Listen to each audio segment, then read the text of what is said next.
Welcome to our interview series with leaders in the industry. I'm Martin Creaner, I'm the Director General of the World Broadband Association, and today I'm delighted to have the opportunity to have a conversation with an advisor to the World Broadband Association, Mr. Boris Koprivnikar. And Boris, you're probably best suited, first of all, maybe just to introduce yourself and your extensive background. Thank you, Martin. It's my pleasure to be here, and thank you for the invitation.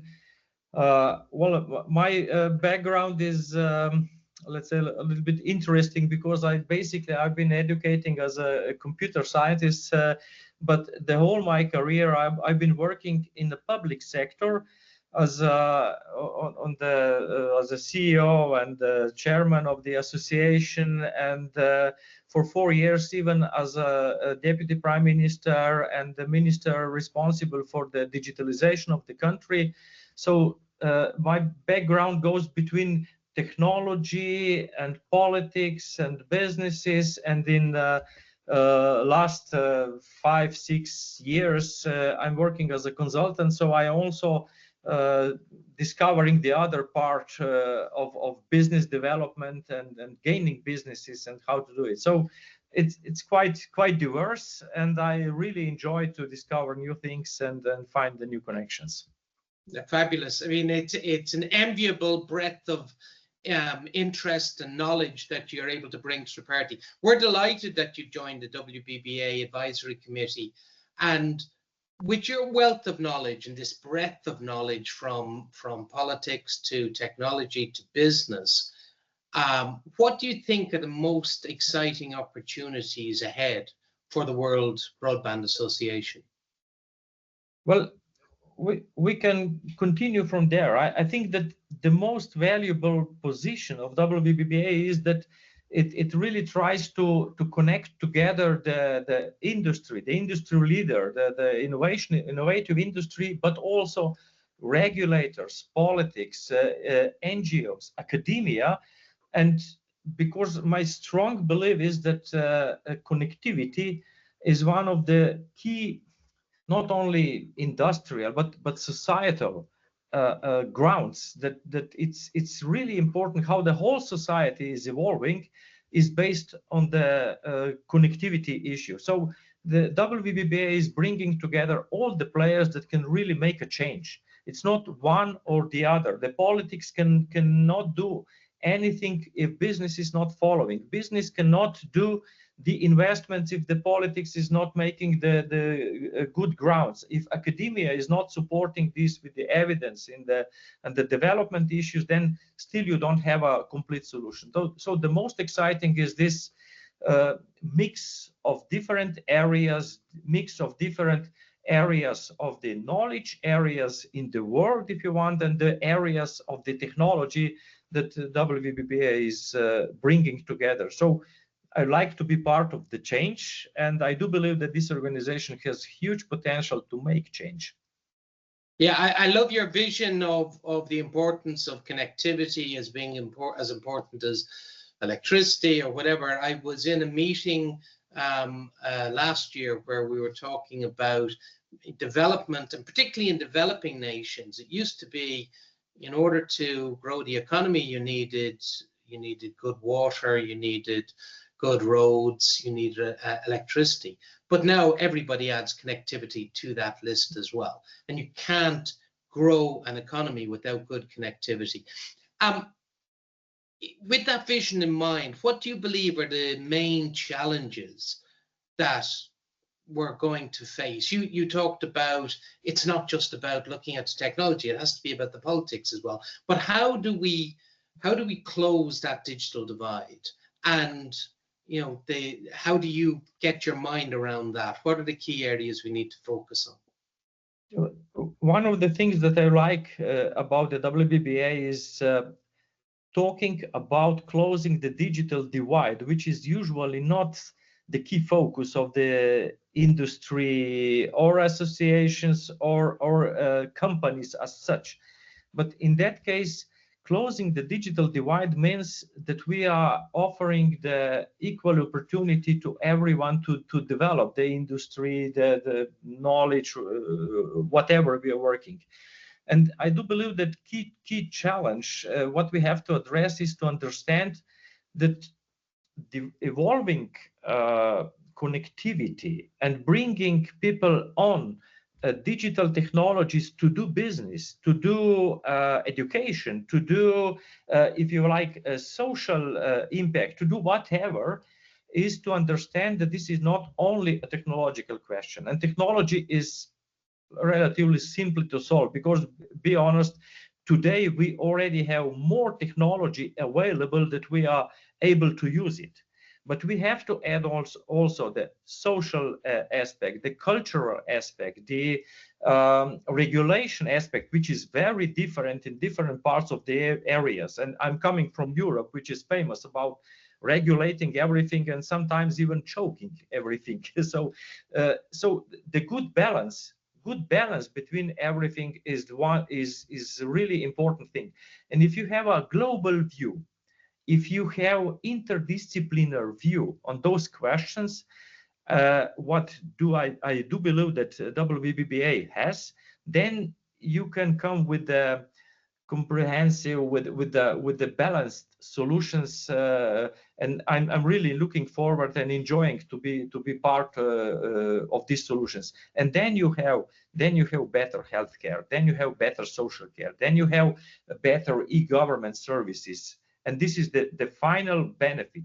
And if some kind of a technology brings benefits to the people, it's good for the people and good for the technology and good for the technology providers. So this mix is something that makes me very exciting about the future challenges.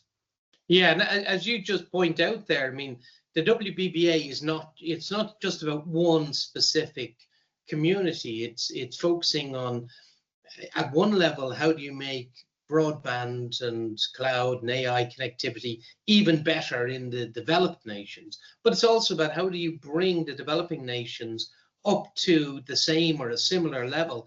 How do we close that gap, and how do we close that digital divide? And of course, there's a digital divide, and there's a cloud divide, and there's an emerging AI divide.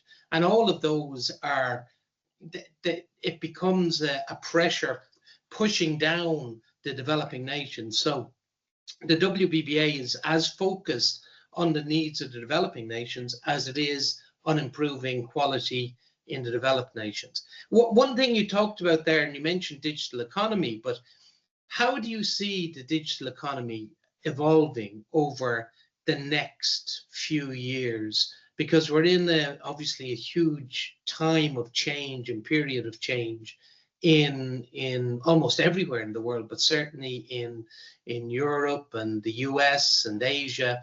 So how do you see the digital economy evolving, and what are the main challenges that it's facing, and maybe what could WBBA play a role to help there?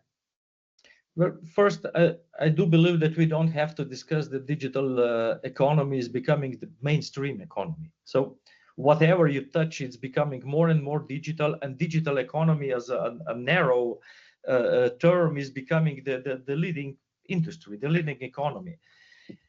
To have benefits from it, especially in developing countries, you have to ensure investments. If you ensure the investments, it have to be followed or accompanied with the education and, of course, with the monitoring. And then you have the whole sustainable system. And evolving digital economy, of course, challenges that we have is regulation, which is very complex. Technology is changing very fast, and you know how the regulatory processes are working, usually very slow. So we have to invent new ways and new approaches to regulate economy. There is a huge question of the sustainability, not only sustainability in the energy sense, yes, also that, but also sustainability in the social sense, in the governing sense. There is a need for joint research, joint use, to share the resources. And all these challenges are basically connected to something which we call very new as a technology, but something that I believe it's not new and it's repeating through history, is that we are facing again the same challenges as we faced when we invented, I don't know, electricity, when we invented internet. If you remember the first years of internet, it was something like very enthusiastic, and on the other hand, this is nothing. It will not be remembered next year. But today we cannot live without it. Today we have something similar with the AI, which is getting incorporated in any kind of a technology.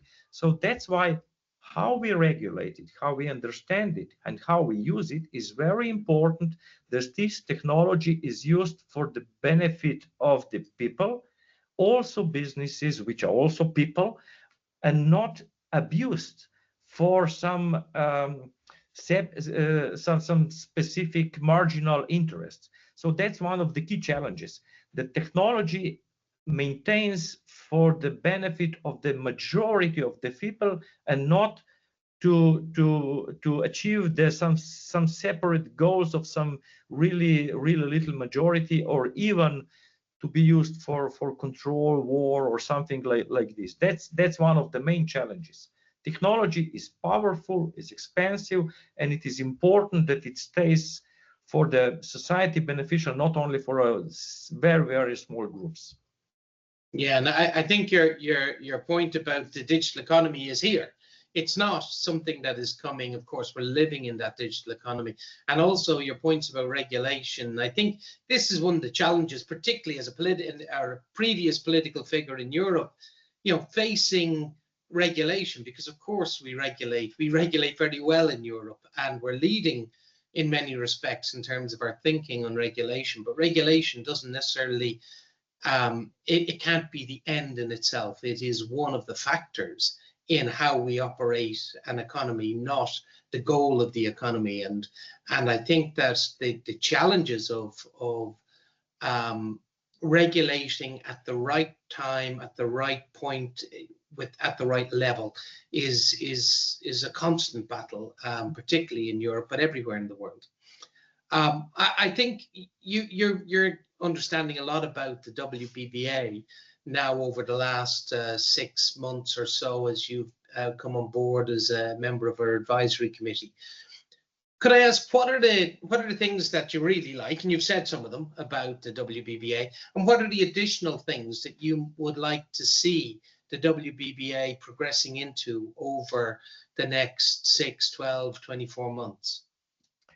I do believe that originally the goals of WBBA are something that I really agree with, because they are really multi-stakeholder. It's multi-stakeholder structure. If you see the working groups, it's really divided and focused in different areas that all together are composing, let's say, the ecosystem of connectivity, which is not only technological, of course. But what I would like to see more, and then I see opportunities, is close connection to the governments. It's close connection to the regulators and regulator association. And also that's one direction. And the other direction is really to focus in getting closer connection to the actual everyday users' needs, obstacles, lack of knowledge, and addressing also, beside the technological and the business part of view, also those areas. Then we have the whole ecosystem that will really trigger the investment, which will trigger the use, which will trigger the everything that on the end will tackle what I like the most about the WBBA is to focus to reduce the digital divide. Reducing digital divide is usually the let's say question of political association or something that is not in that case, where WBBA is focusing on this problem as one of the core challenges. And these two directions are most important for me, to get close connections and gain trust from the politics, because they are lacking knowledge and understanding of technology, and getting close to connections and everyday feedback about the user needs, problems, and then we have something that will really go sky high. I mean, that's really important. And I think, you know, as you know, and as you've come to learn about WBBA, we've got huge, valuable knowledge about the industry and our, you know, fiber development index, or the broadband and cloud development index, or a gigacities index, or you know, numerous white papers on what's going on in the world, what our members have done, the case studies that they've produced. But whilst that's very valuable to the industry, it's also, as you say, very valuable to the policymakers, decision makers, regulators, and so on. And I think your background and the background of other board advisors is really, really interesting and useful in terms of making that connection to those policymakers and regulators, so that they can use our knowledge to help them make better decisions about the direction they're driving the broadband investment and the investment environment over the coming years. So fully agree with that, and that's one of the goals over the next 12 months for sure. Finally, I know you've moved through a whole load of different phases in your career, and that you're in a more business phase at this stage. But how do you de-stress? How do you wind down from all of this? Do you climb mountains or swim lakes, or what's your preferred way of relaxing? Well, I do need escape from the screen, from that looking. And how I do it usually is sport. I like windsurfing, skiing. I enjoy to play squash or something.